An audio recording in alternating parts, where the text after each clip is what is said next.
Let's all go to the lobby. Let's all go to the lobby. Let's all go to the lobby to get ourselves a treat.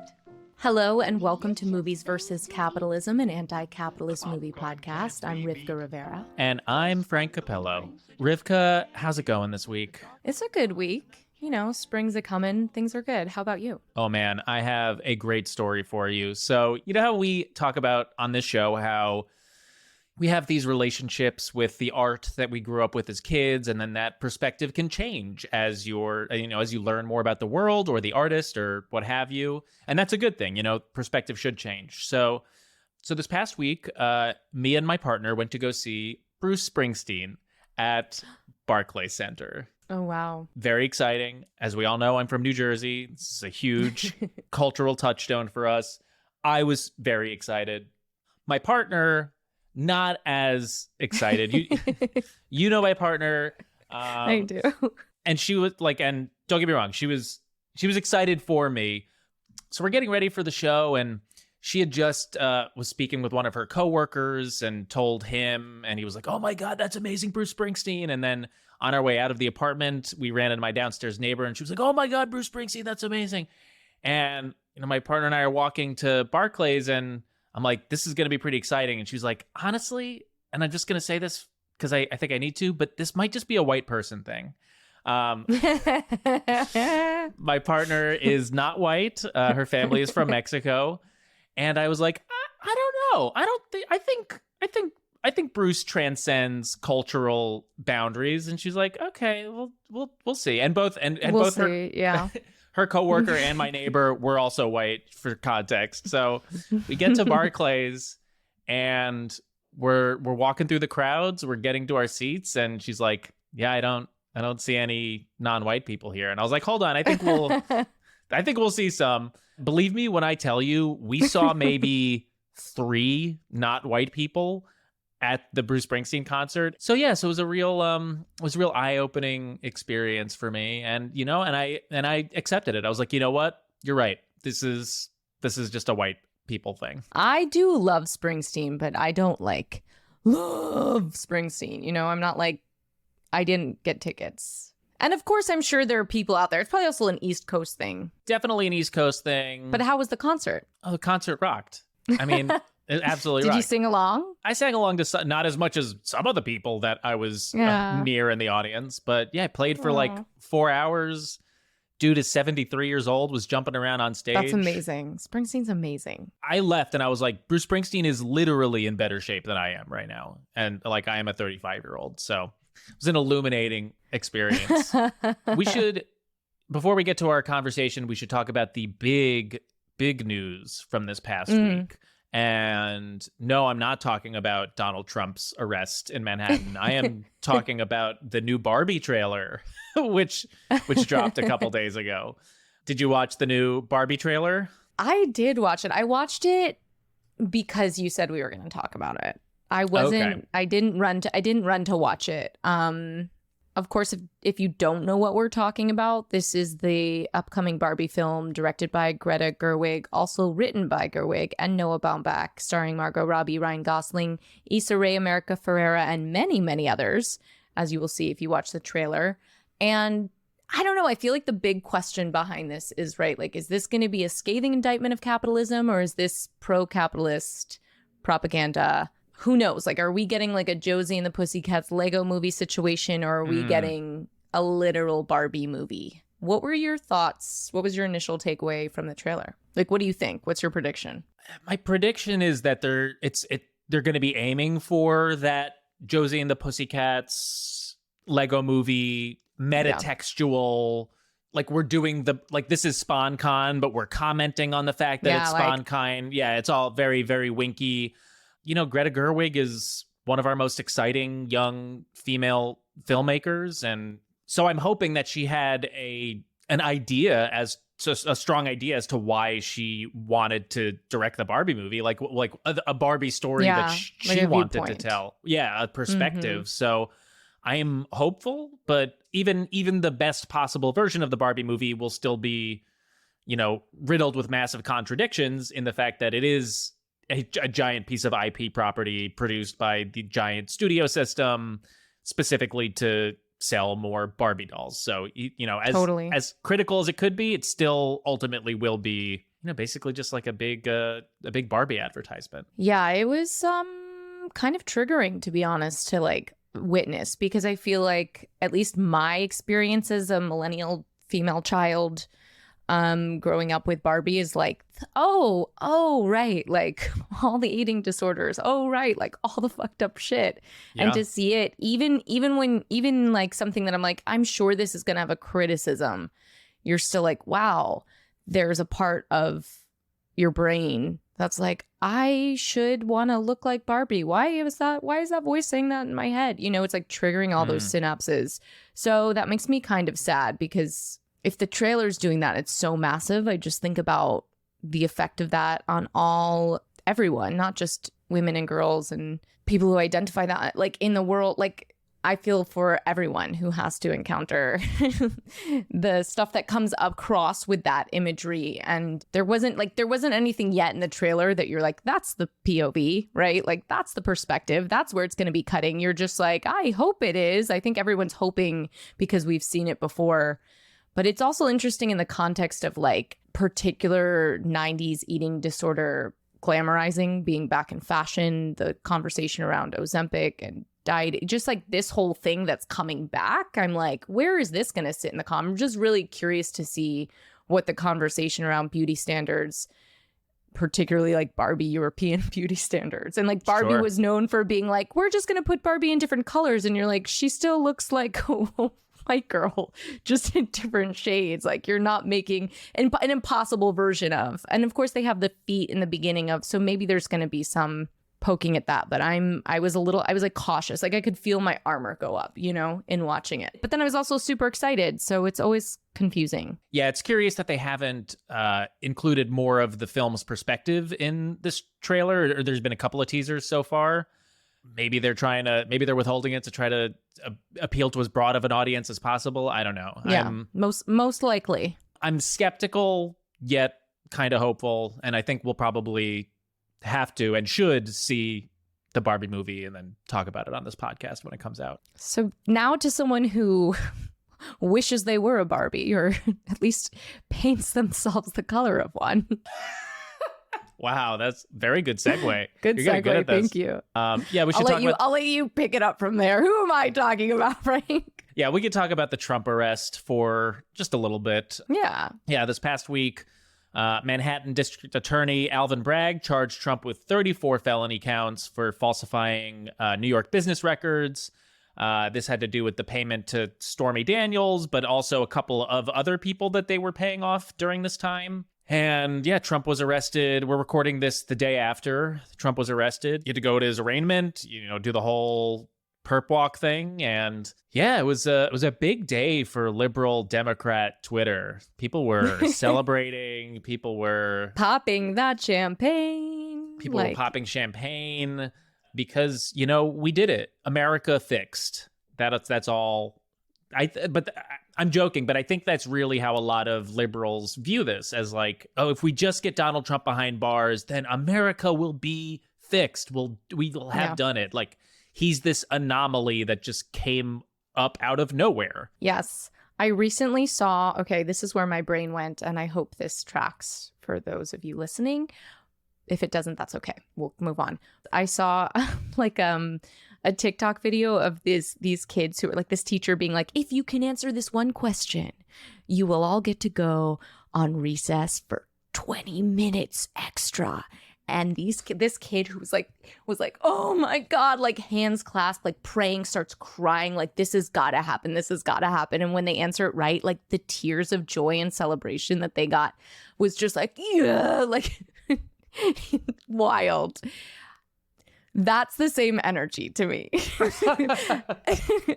and I feel like I sit somewhere in the place of like, because you're like, something else is going on that this kid is so hyped for. Like, they really, you know what I mean? Like, you're like, there's more to the story, because I think this really is just like I understand, like, obviously we're so happy for this moment, but there's like, this is the champagne's out now. Like, I don't know. I just feel very like, oh, okay, like this is a part of it and exciting. But I mean, I think the things that I'm here for, I suppose we'll go with that, are that this is like hopefully going to set a precedent that like, because this isn't the first president to commit a crime.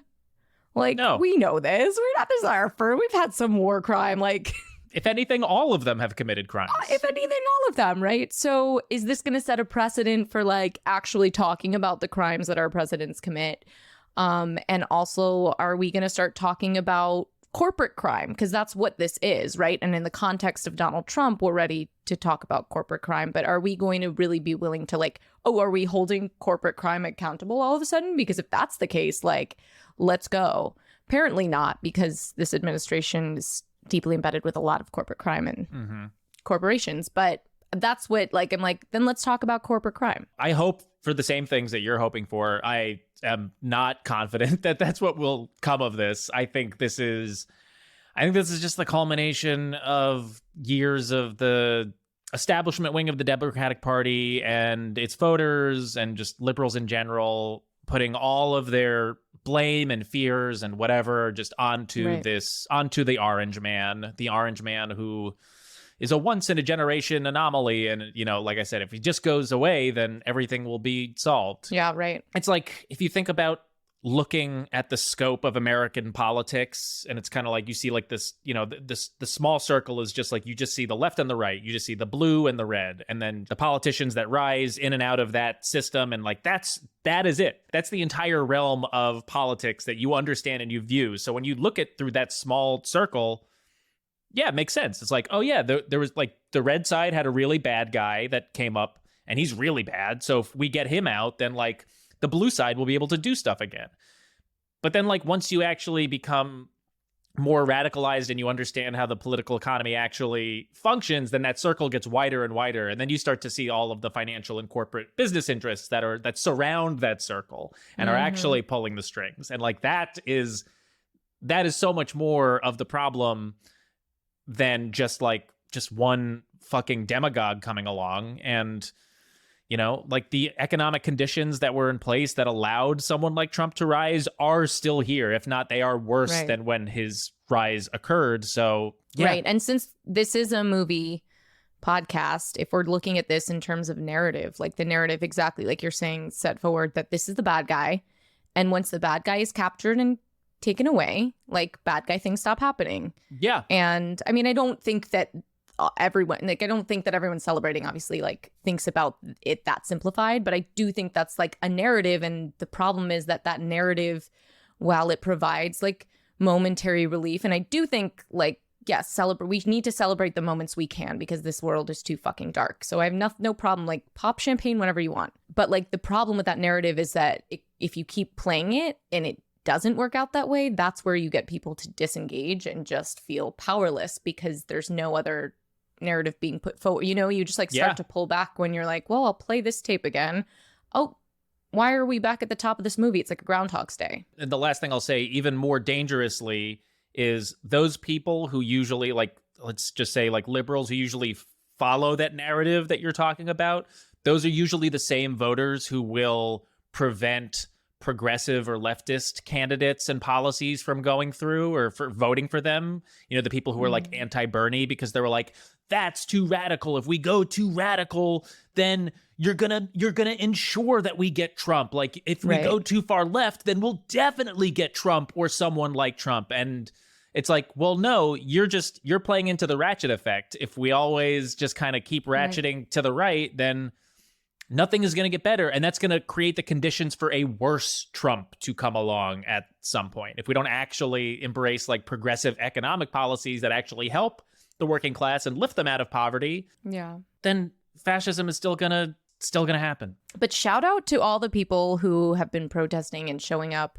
I know like Marjorie Taylor Greene was here in New York saying some dumbass shit, like, you know, but I just love New Yorkers who show up to like shout that down. But even more so, I love the artists who show up to just like create, like there's some of my favorite art happens at these protests, and I've seen some great stuff going around the internet, and like one thing Trump has really given us, like some really creative, beautiful, critical work in backlash to our favorite orange man. The memes have been top notch since his election.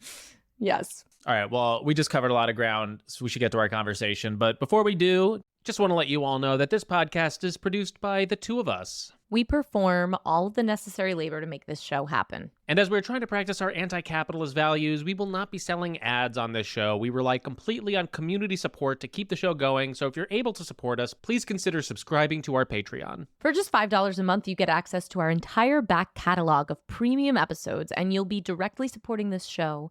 You can also leave us a one-time contribution in our tip jar, and you can find all of those links in the episode description in your podcast player or by going to mvcpod.com. You can also help us out for free by leaving a rating and review for this show on your podcast player. It only takes a few seconds, and it is very helpful in boosting the algorithm and getting this show in front of more people, so we really appreciate it. All right, we're going to take a quick break, but we'll be right back with our conversation about Chinatown with Julia Rock. Our guest today is an investigative reporter at The Lever, the company that produces this podcast. Julia Rock covers business, politics, and all of the places that they overlap. Julia, welcome to Movies versus Capitalism. I'm so glad to be on this podcast. Thank you. Absolutely. You're our first Lever reporter, and we've talked a lot about politics and our political development, but what's that relationship to film for you? What is the relationship for me between politics and film? Yeah, I mean, I know you and I have talked about politics a lot, but we haven't talked about movies a lot. So yeah, what's your movie history like? You know, this is a great question. Someone is making fun of me recently because I actually said that Chinatown was one of my favorite movies. And they were like, why are all of your favorite movies Roman Polanski movies and Woody Allen movies? But I grew up in a household where, for whatever reason, I guess both my parents are lawyers and my mother is Jewish. I only watched noirs and Woody Allen movies. So that is my movie history. And for me, I think, you know, it's interesting how as your politics develop, I think this has been a big concept of the show, and change. What you see in movies really changes. And so it's funny to sort of watch movies years later, you know, that maybe I had watched when I was younger or watched in college, that now I have a little bit of a different perspective on. But, you know, Chinatown is almost too easy to talk about the politics, which worried me about this a little bit, although I'm sure we'll get beneath the surface. Well, let's jump into it. So you chose Chinatown for us to watch. This movie was written by Robert Towne, directed by Roman Polanski, starring Jack. I didn't mean to point at you when I said Roman Polanski, but I realized suddenly Roman Polanski is your best friend. We want everyone to associate Julia with Roman Polanski by the end of this podcast. Yeah. Oh my God.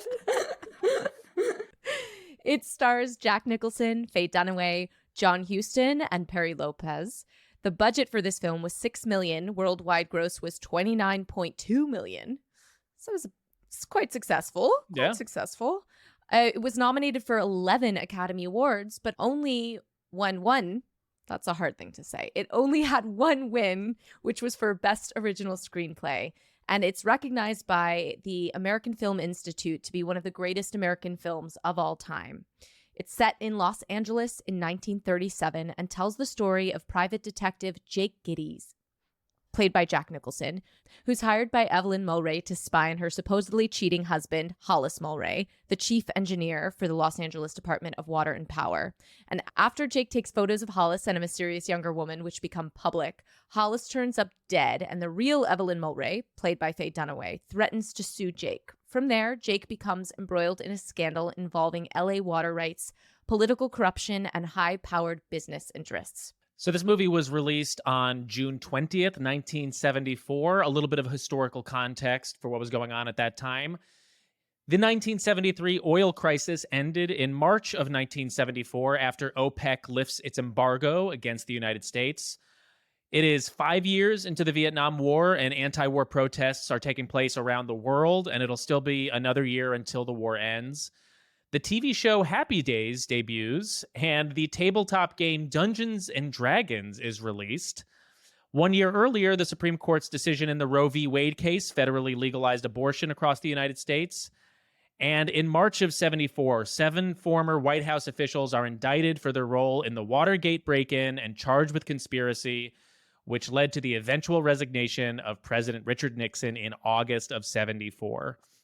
And a little bit of extra context, 5 years prior to this, in 1969, Sharon Tate and 4 others were murdered by members of the Manson family cult in the home that she shared with Roman Polanski. So it's a lot going on at the time of this film's release, like right in the middle of the 70s, the golden age of American cinema. But Julia, the first thing we like to start all these conversations with is we ask our guests, why did you choose this movie? I think I chose this movie because when I watched it for the first time, I couldn't really believe that it had been made in 1974, that it had been released in 1974, which, given the context you just outlined was maybe stupid because obviously it is very much a Watergate era movie. But I think, obviously the water war plot has really been the story of California for at least the past 10, if not 20 years now.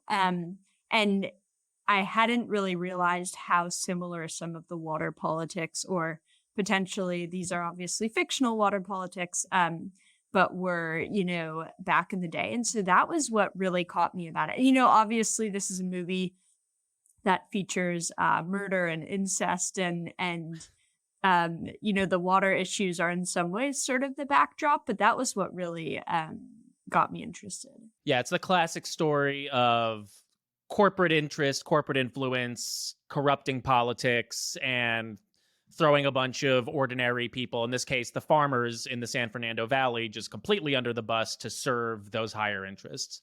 Rivka, what was your experience rewatching it at this point in your life? Well, I'm so happy, Julia, that you chose this film, because for me, it was, in fact, not a rewatch, but it was one of these daunting, as I'm sure I'm sure a lot of people have this. It's like one of those daunting pieces of cinema that you're like told that its reputation precedes itself, and you are told consistently that it's like the best movie ever made, and like if you dare to write screenplays, you better know Chinatown. So I was like, all right, let's get ready, let's watch Chinatown. But simultaneously I was also like, sounds like an academic task.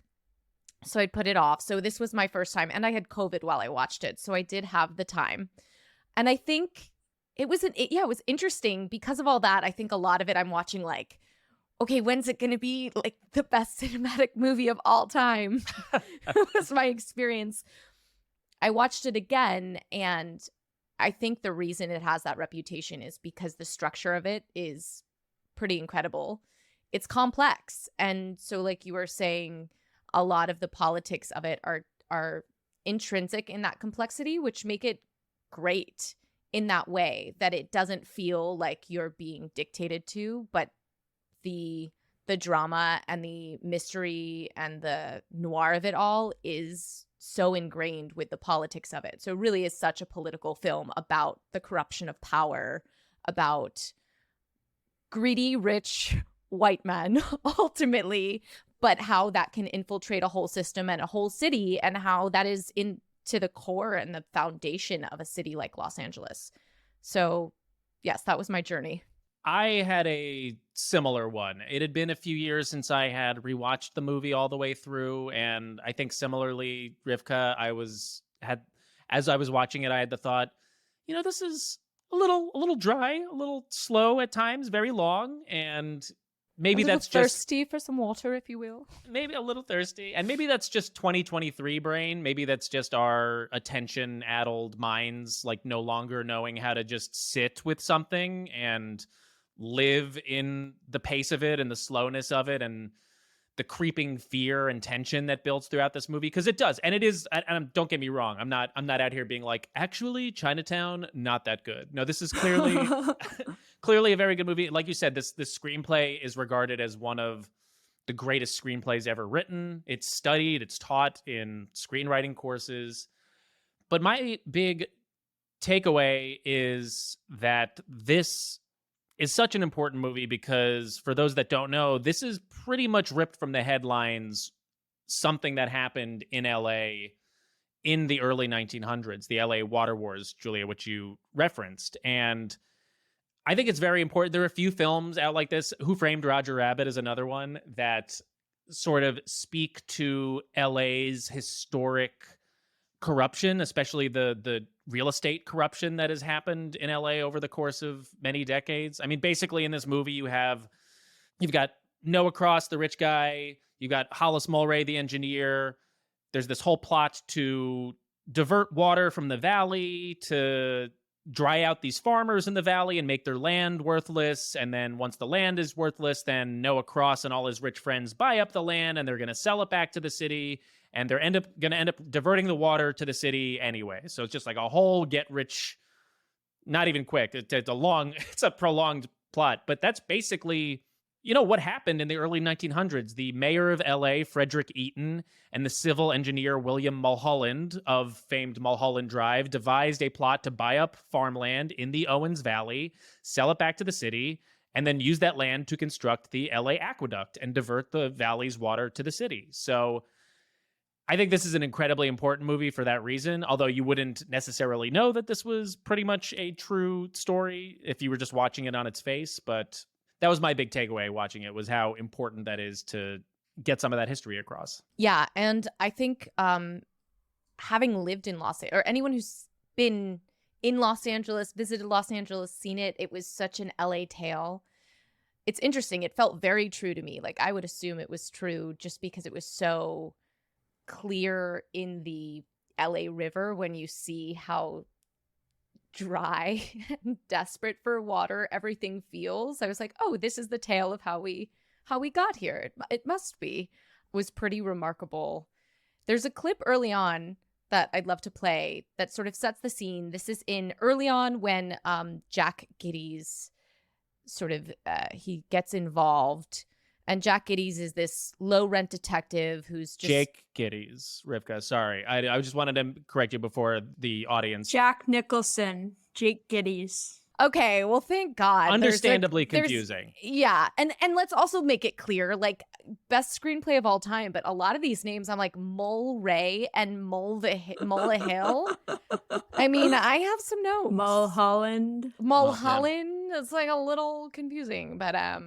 Thank you. Jake Giddy's is this low-rent detective who's invested in the truth at all costs, played beautifully by Jack Nicholson, willing to bend the rules in pursuit of this truth, gets involved. And this is from the first scene where he's in the courtroom where Hollis Mulray is saying he won't build this dam because in the past there were, I think, 500 deaths. But then the farmers come in.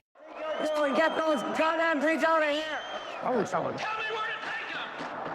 You don't have an answer for that so quick, do you?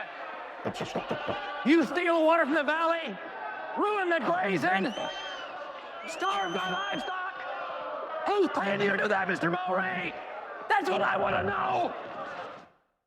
So it's good. It sets up the question of who is paying you to do that, Mr. Mulray, which gets Jake, not Jack, curious, and our tale begins. But this part actually confused me a little bit, and maybe Julia, you can explain this a little bit, because Hollis, so this is like the council meeting where Jake first finds Hollis, and Hollis is the lead engineer for Water and Power, and he's basically like, I'm not going to build this dam because the last dam we built killed people, and I'm doing my due diligence, I'm ethically doing the right thing and not building this dam. But then the farmers get angry at him, even though he's technically on the farmers' side because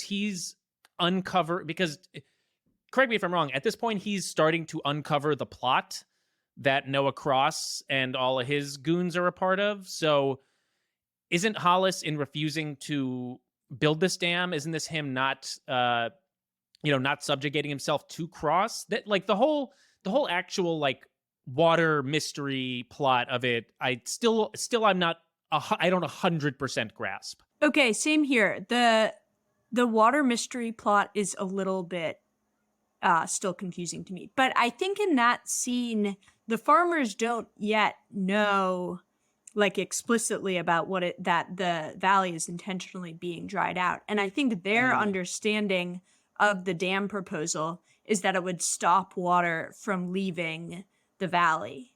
And that what Mulray is saying is like there's the sort of ecological and the environmental engineering basis for the dam is faulty. They can't do that. So I mean, presumably at that point, I'm trying to remember the timeline now. Yes, by that point, he knows about the plot. He knows about Cross's plot. That makes sense. What I appreciate about that is, while it was hard to follow, and perhaps it could be our 2023 brains, I certainly had the COVID brain thing happening, but that is the experience often of these kind of politics, and that kind of confusion enables and emboldens a person like Cross to take advantage, exploit the system, because it's so confusing, and it doesn't have to, it's very clear at the end who the bad guy is. But I liked that they were going after Mulray, and yet we're like, is Mulray on our side? Is he a bad guy? So I appreciated that. And in that moment, we're with Jake, not Jack, because Jake is also like, all right, what's up here? Should I investigate who is paying you? Because he still thinks Mulray is the bad guy based on that moment. This is when he first started investigating him. I guess that's part of why this screenplay is great, because you really are on the journey of like, who is the bad guy? So speaking of bad guys, Rivka, you made a point about Gittes that I was hoping we could come back to for just a moment, about him being a detective. But so to be clear, he's an ex-cop and a private investigator. And the sort of two things are interesting to me about him in that sense.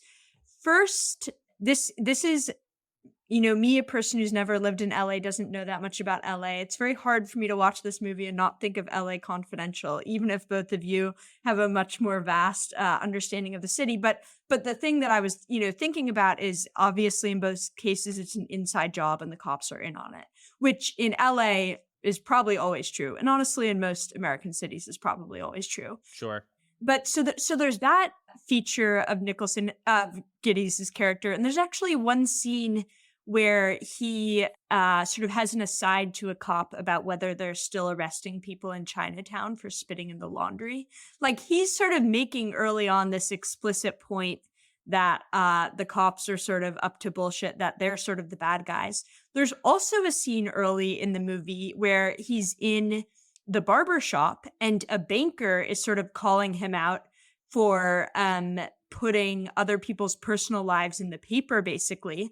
And there's this moment where he says, like, well, what do? Foreclose on people's homes. Mm-hmm. And so I think that's sort of an important part, both that he's not a cop anymore. He's outside the police force. He understands the cops to be sort of corrupt and in on things. And also that he does not want people to say he's a bad person. He's not doing noble work. I'm glad you brought that up, because I also had written down how casually corrupt the police are in this movie. Right. And every time we meet a cop character or an ex-cop character, there is a line about how corrupt they are. Like when we meet Mulvihill, I think Jake says something like, when he was a lieutenant, he helped the rum runners. Mm-hmm. There's a line about his ex-partner Escobar, about him having to swim in the same waters as everyone else.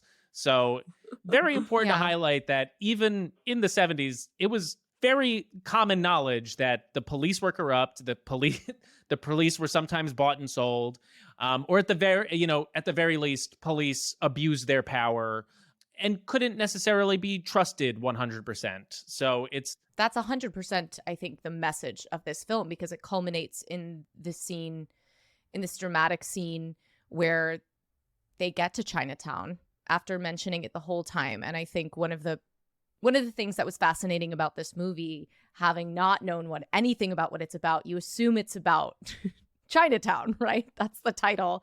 And it's pretty amazing because it ends up being, in some ways, this sort of history of LA's displacement of people of color and white supremacy without being about that. But it is about that because it's so screamingly about what they're not talking about, which is Chinatown and the corruption there and the level of police brutality. The last line of the film, he keeps saying this mantra, as little as possible, as little as possible. And then, of course, we end on, forget it, Jake, it's Chinatown. I want to get back to that, particularly talking about the gentrification and the role of people of color in this film. But she also says, Evelyn also says, before getting shot and murdered by the police, my father, he owns the police, right? So, like, it is a film about the police killing our heroine, essentially. The only person who's really, when she finally does, is telling the deep, dark truth about this system, about the men who run it. So it's at its core, it's anti-cop in that sense. I'm really glad you brought that up, because this is the first time after seeing the movie where I understood the Chinatown metaphor, because it's like a metaphor and it's not a metaphor at the same time, because they use Chinatown as like a stand-in for, you know, this lawless neighborhood where anything goes. There's rampant corruption, there's rampant crime, but it's specifically and purposefully othering, because it is, like you're saying, it's a community of people of color. It's an Asian community. So this is a very conscious tactic to other this place and to make it seem like it's a terrible place. And that's something that we see to this day in the way that, you know, communities of color, immigrants are scapegoated in this country. But the first time I realized how ironic it was that they are constantly disparaging Chinatown, even though it is the city of LA and the public officials and the government officials and the police and the rich white business interests that are actually the worst ones. They are actually the ones that are doing the most damage.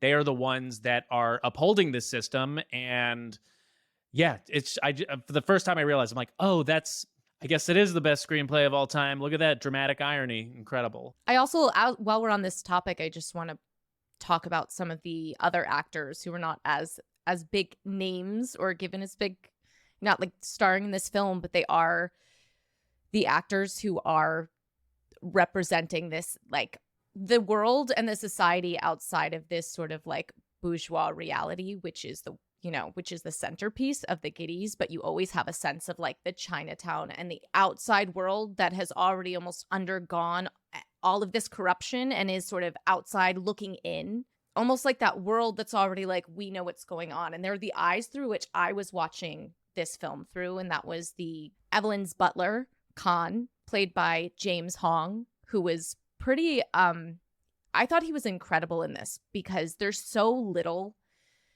and it is such a undeveloped role probably on the page, and given what the screen time the actor has, but what this actor does with that screen time is pretty profound. And I found a quote of his. He said, I think of his roles in general, I did the best as an actor to overcome the clichéness because I had to in order to keep working. I took those roles and then I used what my teachers had taught me and put the real feelings, even if it's a villain. I try to find what makes the person really that person, which seems simple, but I think in a role like this in Chinatown, you just see how valuable a brilliant actor like that can be for that role. Because if you pause and just watch his scenes, it's so filled with life. And that's the film I want to see, is like all of these other roles. And he is an actor as well. Just to give props, co-founded East West Players, which was the first Asian American theater organization and the longest continuously running minority theater in the U.S., which increased Asian American representation in the industry. So, and also Jerry Fujikawa was the gardener, and I thought the gardener was an amazing role as well. And so those were, I thought those roles, and that's all credit, I think, to those actors. This film very much still stands out as like the epoch of 70s filmmaking. Like it's a bunch of white men behind and in front of the camera. So it's unsurprising that more of the cast isn't as diverse as we would like. But yeah, I agree with you, Rivka. Those performances really did shine through. I mean, I think everyone is really fantastic in this movie. I think Jack does all of the Jack things, charming, funny, gets off some good one-liners. I was really blown away by Faye Dunaway's performance in this rewatch. I thought she played a woman who had experienced just so much trauma in her life, clearly, but also like of that bourgeois status so well. and all of the supporting characters. Yeah, for me, this was her film, which actually, speaking of the white men in front of him behind the camera, I would love to talk about the misogyny and the storyline of misogyny and Dunaway's character and sort of its intrinsic relationship to corruption and capitalism. But of course, so spoiler alert, if you were like me prior to this and do not know the plot of Chinatown, turn this off and you'll want to find out. Evelyn Mulroy, we find out in this sort of grand scene at the end, which is famous for like, my daughter, my sister, my daughter, my sister, when Giddys is smacking the shit out of her. Yeah. Which is like gross and brutal. I don't know that I wouldn't want it there, but it's part of this world, which is full of misogyny. We find out that Noah Cross had raped her at 15, her father. Her father. Yes. And she gave birth to her daughter and her sister. And so when she ran away to Mexico. And so when she comes back and then Giddys, this is the big turn. He plots to help her run away again. This is how they all end up in Chinatown. And when Cross finds out there's a lot that happens. This is why we don't do plot by plot on something like this. Best screenplay of all time. It's very complicated. But essentially, they end up back in Chinatown and the police shoot her and kill her before she can get away at the behest of her father, Noah Cross. And in the last scene, which he's wanted, was to get his granddaughter, also his daughter. Daughter and granddaughter. Daughter and granddaughter. Ugh. Yes, daughter and granddaughter. And there's this really creepy image of him just after his own daughter has been murdered. He grabs her by the face and pulls her off. And so this was such a cynical, brutal end. But yeah. Chilling. That shot of him covering her eyes and mouth. Oh, that was horrifying. And extra complex given that 4 years after this film is made, our dear friend Polanski is charged for raping a 14-year-old girl. And so there's many layers to this Oedipal nightmare. But yeah, I'm curious your thoughts on this plot line. Yeah, Julia, are you pro or anti Noah Cross? Are you with it? Because we know... Do you condone this? Well, it's funny. I was thinking about this earlier today, and the sort of private control of a public resource for profit. Like, that's something I'm very comfortable, commenting on the politics of. But incest is like a little bit, rape and incest are sort of beyond the things I'm typically thinking about politically on a day-to-day basis. I mean, I think it is so remarkable that like Noah Cross is sort of trying to, let me think of how to say this, like he's trying to gain custody over his daughter. He's sort of trying to control his granddaughter. Yeah. And daughter. Right. Okay. And daughter, is involved in the his business partner becomes his daughter's husband, who he, of course, as we said, raped his daughter to give birth to his granddaughter. So it's sort of not just like the particular incest of the one incestuous relationship, but there's sort of like a broader incestuous plot where everybody is sort of caught up in everybody else's business. There's lots of sort of like peeking into the private lives of people, cheating, murder. So there's sort of like the very intimate familial affair, but then there's also this like broader familial affair. And I think that's sort of an interesting like metaphor for, or maybe it's not even a metaphor, maybe more of an allegory for the political system they're sort of depicting here, where there are all these secrets that can't be spoken because of, what the consequences would be. And everybody's sort of caught up in everybody else's business and families and sexual affairs. I think that's all sort of part of the political culture they're depicting. But it is like, shit, it's not something you see coming in the movie when you realize that her daughter is also her sister. I think that's a great point, Julia, because we've talked a lot about sort of the commodification of women's bodies on film and how that takes place in this film, but like its direct connection to the idea of hoarding capital and hoarding wealth and keeping it in the family, you know, particularly in this, it feels almost, I am not saying royal family is incestuous, but am I? You know what I mean? It just feels like it's another way of hoarding and power mongering it all to himself for like the point of power and the perversion of power. And so I think it is really important that those two things are intrinsic and happening at once, and you can't quite separate them.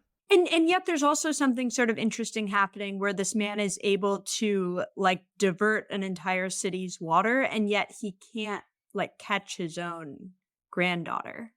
Like she's sort of beyond her grasp, and you know, he's hiring someone to like get involved in his daughter's marriage to get to her and all of these things. Like he exerts this complete political power, and yet he can't really grasp and control these women. Although he does at the end. And then of course, which is sort of the cynical, that like really devastating, like, oh, he wins. Like he totally wins, right? Well, his character is emblematic of that extremely elite capitalist who is used to getting everything that they want, making it happen, taking what people say that they can't have. And that extends not only to the LA water supply, it also extends to these women who he feels he is entitled to. He feels that he is owed something by all of these people in the city and by these women in his family who he has abused. Also, Julie, I thought that was such a good point about the incestuous sort of like the rings of incestuous relationships in this movie is also very emblematic of sort of just like elite circles, because, you know, the higher you go in terms of, you know, wealth or fame or power, these elite circles get smaller and smaller and smaller. And the higher you go, the smaller and smaller they get. And everyone knows one another. Everyone, like, you know, has these relationships. I mean, this is a bad example, but like if you just Google like Kardashian marriage family tree, like that shit goes on for that family has marriage ties to like 9 other super famous families that you probably didn't even realize. You're like, oh, they're related. Again, bad example, but the Trump administration, all of the whole Democratic Party, like, incestuous. I wanted to play this one clip is near the end of the movie when Jake finally accuses Noah Cross of the entire plot, and Noah gives him this line, which is sort of speaks to sort of, I don't know, his objective, his motivation, which is, you know, what you would expect from a super rich person at this time. How much are you worth? I have no idea. How much do you want? No, I just want to know what you're worth. Over 10 million? Oh, my, yes. Why are you doing it? How much better can you eat? What can you buy that you can't already afford? The future, Mr. Gitz. The future. I mean, that's it right there. That's the capitalist growth imperative. That's the profit motive. You know, we always have to be looking towards the future. We always have to be expanding. We always have to be growing. We have to be reaching into new markets, finding new people to exploit, more money to make off of resources that we didn't even know were valuable yet. And it's incessant and it's never ending, and it's going to destroy the planet. Sorry. Well, I'm so glad you played that clip, because it's another one of these moments where I keep remembering it wrong in my mind and saying it wrong. Giddies. They say it both ways in the movies. They say it both ways. Oh, well, he intentionally, Noah Cross intentionally does that gits. And he says giddies. Okay, giddies. Where giddies, again, is like in the position of being confronted with someone, like being confronted with the police or the rank capitalist, and sort of having this naive, or he's at least like positioning himself as sort of more naive or maybe moral, which is an interesting role for his character to play, because he's not really a hero. And yet, again, in this moment, it's like, oh, you're so rich, you know, why do this horrible scheme? As if like someone like Giddies doesn't, you know, have an aspiration like that, or as if he wouldn't do something like, you know, diverting a city's water to make some money for himself and his friends. And I guess part of it is that he's just not on the inside. He's not in the police force. He doesn't have as much money as they do. He doesn't have, you know, a beautiful wife. like he is sort of all along an outsider making these naive comments about people who are more evil than he is, sort of pointing things out for us. And I can't really, I'm curious what the two of you thought of that position for his character. I totally agree with everything that you're saying.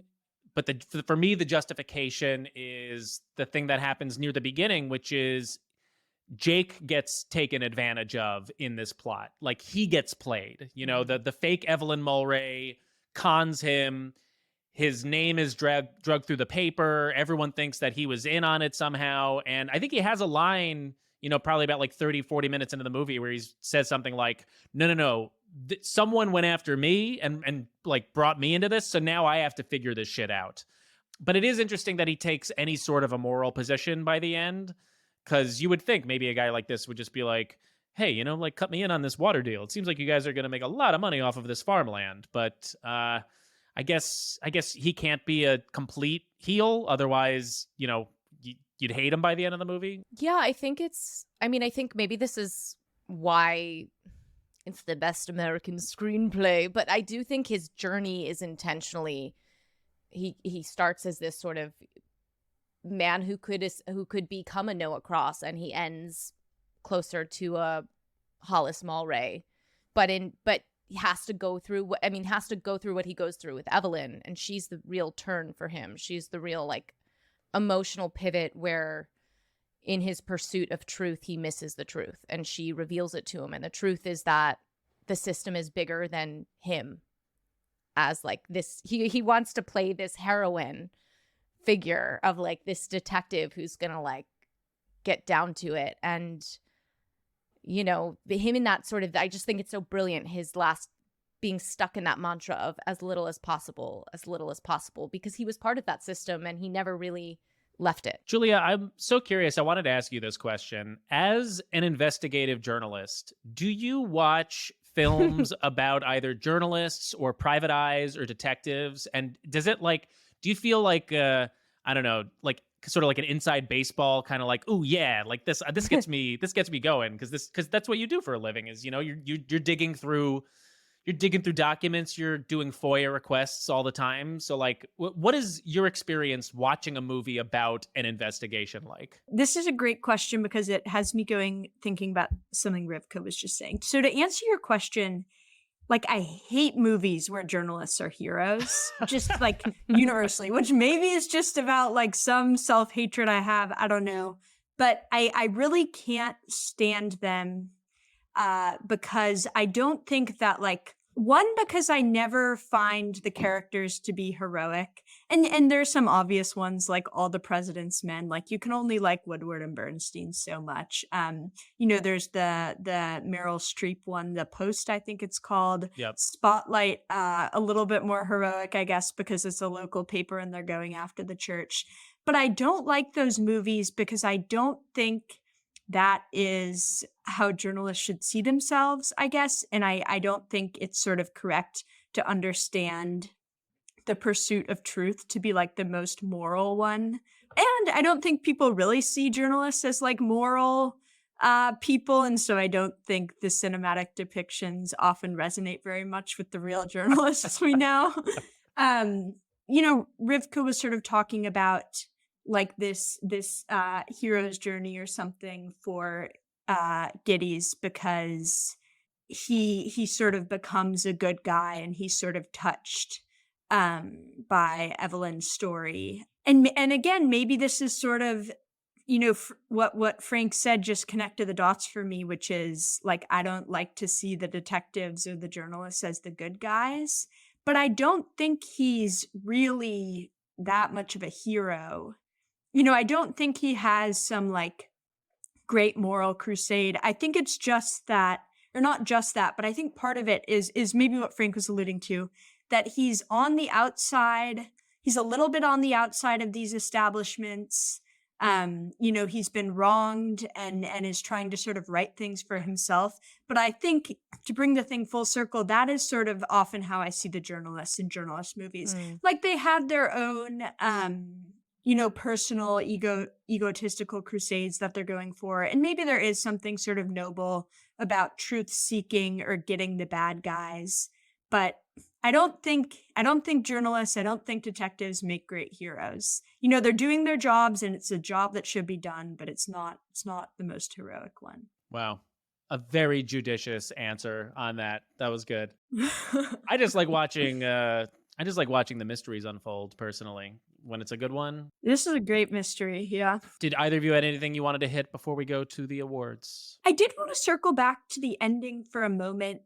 I'm curious what you thought about this, but this disappointing, or maybe not disappointing, completely apt thing that happens at the end, where even though like the entire thing was an inside job, you know, Noah Cross, as you talked about, this misogynist, this white supremacist, you know, terrible rank capitalist is behind everything.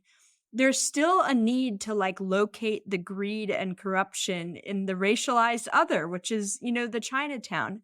I mean, it's like the whole plot of the movie is sort of about, you know, the evil and corruption and incest surrounding this man. And yet sort of we end that's like, it's Chinatown. And it's like, is it Chinatown? And, you know, obviously they're not going to say, oh, it's, you know, the Nixon administration, or like, oh, it's the mayor's office. But I don't think it's, I mean, obviously, as we've been talking about, it's not like some accident that it's the most racialized part of the city that is sort of selected as being the site of the evil that you're never going to be able to get rid of. Yeah, I was conflicted because I felt, it was hard for me to really, I was like, there's a take in which the idea of Chinatown is that we understand it to be like, this was the first area already destroyed by this elite corruption, by capitalism. But I think that's part of it being like, now I'm like, I would rather see that story personally. I would rather see those stories be given agency than see this story in the interior as literally all of those people watch on. You know, literally you're like the gardener, the butler, they all know like Giddey's is busy trying to figure the mystery out. And you're like, they know what's going on. It's not a fucking mystery to them. They all have it figured out. They're like, this motherfucker's bad, you know? That was my sense. And I would rather see that. And I just wanted to note one scene, Rivka, because you've mentioned the gardener a couple times, where he's fishing grass out of the backyard pond that I think is, or grass or plants, you know, that have died because the pond has salt water in it, which Giddey's doesn't know at the time that it's happening. And there's this like clue that we're given that is sort of based on an unusual sort of, well, I'll just say what the scene happens. He says that the water is not good. What does he say? He says something about that there are glasses in the pond, right? And the Giddey's character hears grasses. Do you remember the scene I'm talking about? Yeah, yes. Where he says the salt water isn't good for the glass. The water isn't good for the glass. Yeah. Yes. And sorry, the water isn't good for the glass. And Giddey's hears glass, but he's saying grass. And if he had correctly heard grass, he would have been like, why wouldn't the water be good for the grass? But there's sort of this mix-up that is rooted in like an unusual moment of just racism that sort of could provide this clue for Giddey's that he misses because this person has information that is incomprehensible to him or uninteresting to him. I thought that was a really interesting moment of a person who's like at the margins of the movie holding information that he misses. And then there's that other moment, just connecting it to that, just thinking about the people in the margins of this generally white bourgeois society that we're inside of when they're at the old age home and they have that back and forth about being Jewish. Do you take Jewish people here? Oh, no. And then he switches. And, you know, I'm just thinking, of course, we know Polanski, whose mother died in Auschwitz. Just thinking, it's interesting because we're always in conversation on this podcast about what are the intentions of the artists making these movies, how those get perverted in our perceptions, is particularly based on time as we look back. And it's fascinating because I do think there's a take where this is like, that seem like all the things we're seeing are like just our views and not giving credit to the filmmakers who made it, or is there credit due? I don't know. I think there's definitely credit due, especially to the whole Chinatown conversation of it. It's a very, I mean, we see that we see that tendency a lot. And see it today, where it's very easy to just other or scapegoat a community or a place and blame them for the woes or the troubles that afflict, the community at large. But in reality, it's actually Noah Cross. It's actually this guy who is pulling all the strings and making the city unlivable for thousands and thousands of people. All right, well, Julia, this is the point in the episode where we like to hand out awards for this film. The first award we give is called A Point with a View, and this goes to the character with the best politics in the movie. So who would you say has the best politics? It's a lot of ethically murky characters in this movie, so this might be a tough one. I think it's gotta be Hollis Mulwray, right? Oh, yeah, because he's already on the plot. He doesn't want to do Cross's bidding. He's helping Evelyn and her daughter, trying to keep them safe. And the crucial plot point where when he tears apart from Noah Cross because he wants to give the water to the people, like his heart is there. And I think like in a movie like this, the first person to die, usually the one with the best politics. Usually the moral center of the movie. Yeah. Okay, our next award is Despicable You. This goes to the character with the worst politics in the movie. I mean, on the count of 3. Yeah. Noah Cross. Noah Cross? Yeah. Didn't do the count. Didn't even need the count. A terrible person, is scamming thousands and thousands of farmers out of their land, is using his money to corrupt the entire LA city government, is a rapist and an abuser. So, yeah, Noah Cross. All right, and our last award is called A Star is Scorned. This goes to the supporting character that this movie should actually be about. For me, I'm going to say it's a tie between the gardener and maybe it's everyone who works in this household, because I think they could tell the real tale. The Mulwray household? In the Mulwray, they could tell the real tale in a fascinating way. And given that this is such a prolific film, I didn't mean to feel like I'm excited to hear all of the comments on this, because we're probably gonna, learn a lot. It is a prolific film, but I do think that would be a great accompaniment piece if someone went out and made that. I, for whatever reason, want to see the story of the dude who worked in like the LA city records department. And there was just he was such a prick, but like very funny. Like there's inherently nothing that interesting about him, but like I would like to see either like a mystery or like a movie about bureaucracy centering on someone who's just like their job is to just keep all of the records and just deal with all of the inane bullshit that that people come in with every day. Like when Jack comes in, he's like, I can take this out, right? He's like, no, this isn't a library. That's not like, those are literally the LA city records. So no, you can't take this. So I'd watch his movie. I'm curious about let me make sure I have her. Ida Sessions is the real name of the fake Evelyn Mulwray. Yes.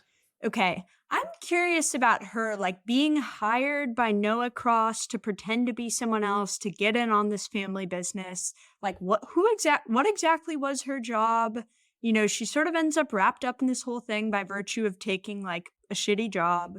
I'd watch a movie about her. That's a really good one. Yeah. Do we think that Ida is an aspiring actress? I mean, that must be what she's doing. Yeah. She gets hired to play a part. She just moved to Hollywood, wanted to have her dreams come true. Someone was like, Ida, we got a big role for you. A big role.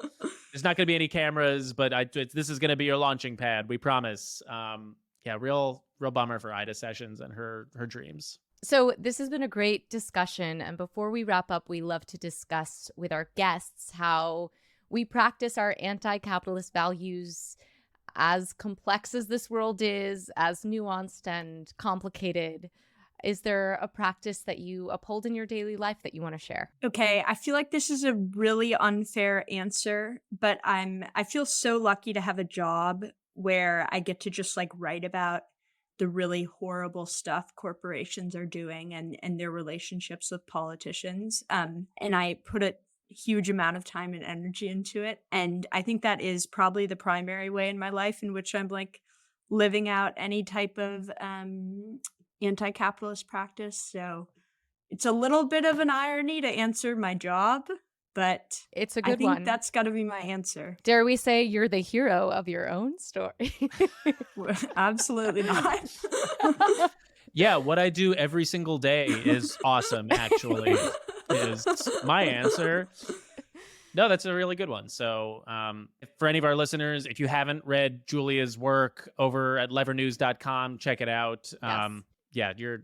Julia's a fantastic reporter. And is there any piece in particular that you would point to, really be like, hey, check out this one. I really like this one. I have a family member who will go unnamed who once worked for a bank. And he has this great line that's like, the thing about bank crimes is they're so obviously crimes. And honestly, it's writing about Silicon Valley Bank, the bank panic this week, I think just gives you a glimpse into really everything. Like at the end of the day, it all comes back to the banks. So I would really encourage anyone listening to read our coverage of Silicon Valley Bank, its collapse. The whole Lever team has been working on it. I think I'm the only person at the Lever, I say this, who likes when there are like 8 people in a Google Doc working on a story, but it's been some days like that. I feel really proud of what we're doing. So yeah, I'd read our stuff about Silicon Valley Bank. Awesome. And Julia, where can our audience find you specifically on Twitter or wherever else? Yeah, they can find me on Twitter. I'm usually pretty responsive to DMs. My Twitter is at Julia Rock, except instead of an I in Julia, I have a 1. I couldn't get Julia Rock. So JUL1AROCK.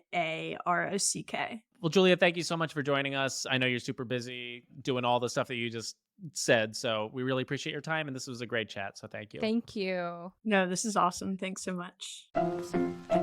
Thank you all so much for listening. Make sure to follow us on Instagram and TikTok, and if you've been enjoying the show, please consider becoming a supporter. You can find all of that info at mvcpod.com. For next week's movie, we'll be watching the 2001 cult classic and scathing indictment of American consumerism, Josie and the Pussycats. Thanks, everyone. Bye.